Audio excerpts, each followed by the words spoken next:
Hello guys, আসসালামু আলাইকুম। সবাই কেমন আছেন? আশা করি সবাই ভালো আছেন। তো আমিও অনেক অনেক ভালো আছি। তো আজকে আমাদের যশোরে খুবই পরিমাণে বৃষ্টি হচ্ছিল। এই দেখুন, আমি বৃষ্টিতে দাঁড়ায় আছি। বৃষ্টি হওয়ার পরে আমাদের রাস্তার দেখুন এই অবস্থা। এই অবস্থায় আমার গাড়িটা ঠেলে ঠেলে আনছি রাস্তার, মানে আমার গাড়ির টায়ারে পুরো কাদা জড়াই যাচ্ছিল। আমার গাড়ির টায়ারই ঘুরতেছিল না। দেখুন এই যে হচ্ছে গাড়ির অবস্থা। তো এই অবস্থায় সামনের চাকা পুরাই জ্যাম, কোনোভাবেই সম্ভব ছিল না। অনেক ঠেলে নিয়ে আসছি আমার বাসার সামনে গাড়িটা, তারপরে নিয়ে চলে আসলাম সার্ভিস সেন্টারে। তো এই হচ্ছে আমার এই বৃষ্টির মধ্যে এটাই ভিডিও।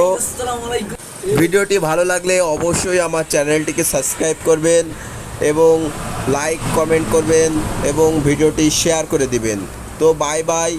ভিডিওটি ভালো লাগলে অবশ্যই চ্যানেলটিকে সাবস্ক্রাইব করবেন।